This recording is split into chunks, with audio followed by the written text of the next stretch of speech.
Okay, whoever's got the alarm going off.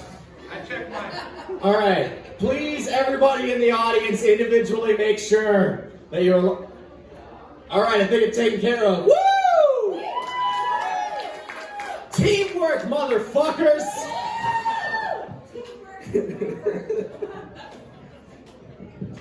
Do you think that dogs that do things like rescue people from burning buildings hate the term rescue dog? Because I know I would. Because if I were one of those dogs and I showed up to the rescue dog convention and everybody there was just a bunch of chihuahuas, I'd be upset. Like, everybody would be talking about their adoption experience and I just barge in and go, "You call yourselves rescue dogs? How dare you? Making your owner slightly less depressed is not the same as rescuing them." Look, I don't bust my ass all day just to get my valor stolen by a bitch-ass Yorkie who can't stop eating cat poop. And you think you're brave? You're gonna call yourself a rescue dog? The bravest thing you've ever done is be in the same room as a vacuum cleaner. And it wasn't even on. I sniff out landmines. We are not the same. I mean, sure, we have a limited capacity for human language because we are dogs, but no excuses! Let's see. I think millennials and Gen Z would be the worst hostages. Like three guys break into a bank wearing ski masks and have guns and go, "Everybody on the ground now!" Meanwhile, some 25-year-old just nonchalantly starts walking towards the exit. "I said get on the ground!" Look, man, I don't have time for this. I can't be late for work again. "Get on the ground or I'll shoot!" Look, if you don't kill me, then either I will or climate change will, okay? I don't have time for this. Damn, man, are you okay? You want some of this money after we're done with it? Look, unless the government is willing to take my student loans and laundered money, I don't think this is going to work out. So, have a good day, I guess. I'll see you later. Yes, I did write that joke on a depressive spiral. How can you tell? Too dark? A little too dark? All right, let's lighten things up a little bit. I can do this. Let's keep it loose. Let's keep it light. I only have one functioning testicle. They're both there. It's just only one of them works. Like, the right one is what you'd expect, but the left one is really small and way up in there.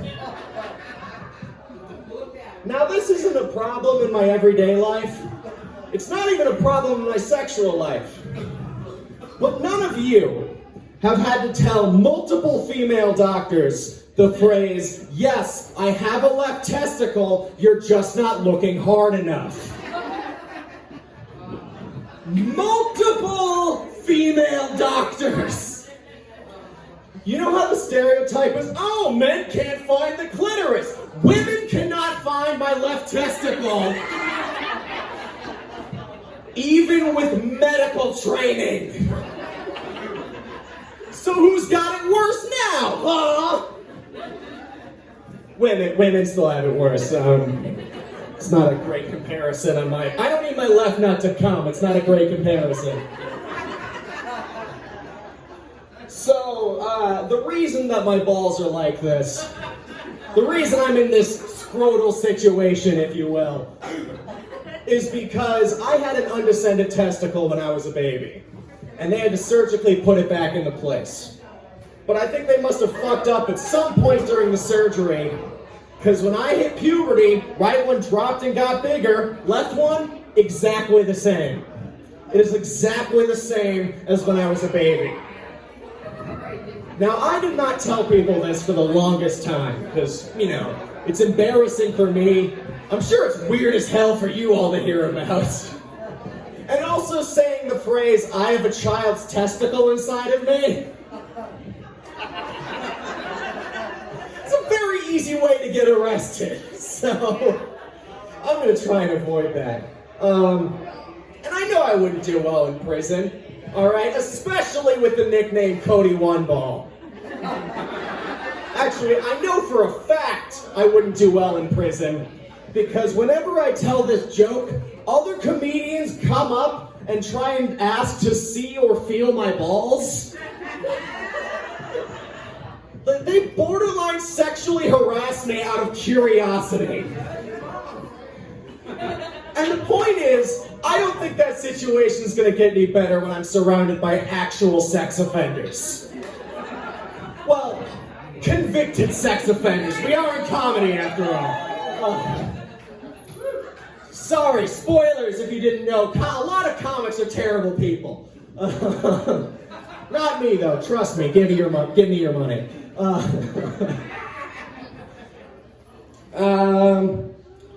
Was that a little too personal? I feel like that was a little too personal.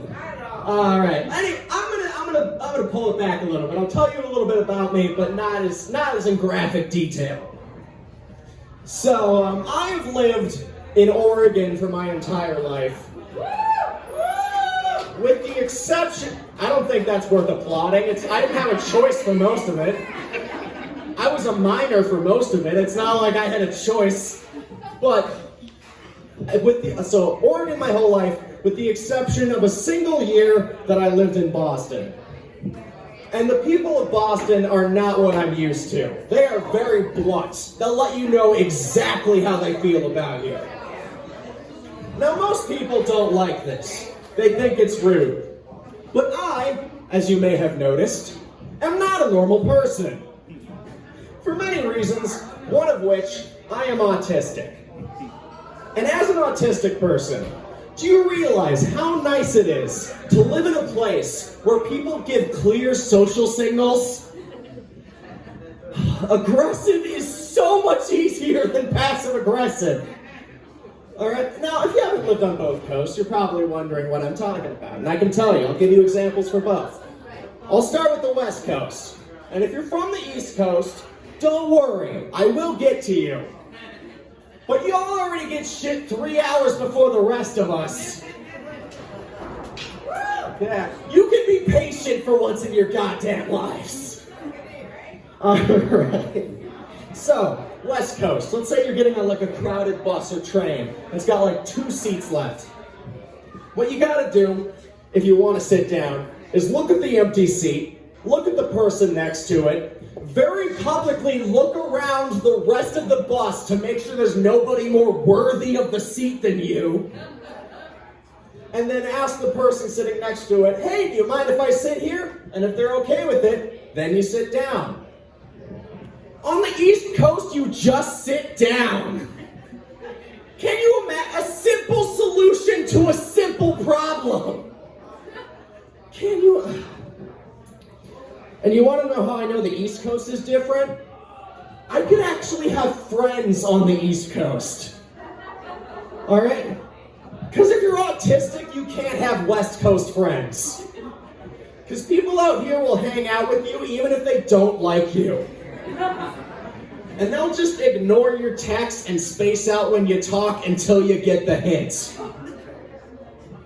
And I don't know if you know about people like me, we're not the best at getting hints.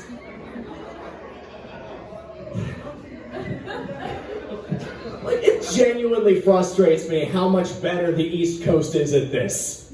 Alright? Because I spent 15 years studying people, trying to figure out how to communicate in a way that didn't make me look like an asshole. Meanwhile, I could have just moved to Boston and fit in perfectly. Do you realize how much easier my life would have been if I was Bostistic? So much easier. Like, I could have used that 15 years for something productive. Like, I could have invented something that could have changed humanity. And what did I give y'all instead? Another white male comedian.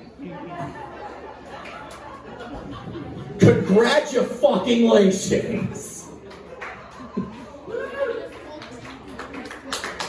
Thank you. So, I was on TikTok the other day at, TikTok.com/@TheRealCody Webb, and 70,000 followers, no big deal. And I learned something that has been messing with me ever since I learned it. I learned that apparently computer science is a very attractive field for trans women to go into. And it's all kinds of trans women, out, closeted, even those who don't realize they're trans yet. Now this got my attention because I'm a programmer. And as you might have noticed, I'm not the most masculine person. Like, I have the jawline of an alpha male, but that's about it. So you can see why I was concerned. But I want you to know, even if I do realize that I'm a woman, I'm not going to change anything, okay? I'm not going to change my name. I'm not going to transition. Why? Because I already have the perfect programmer name. My name is Cody Webb, and I code on the web! You want me to mess with perfection here? And for what? My own happiness?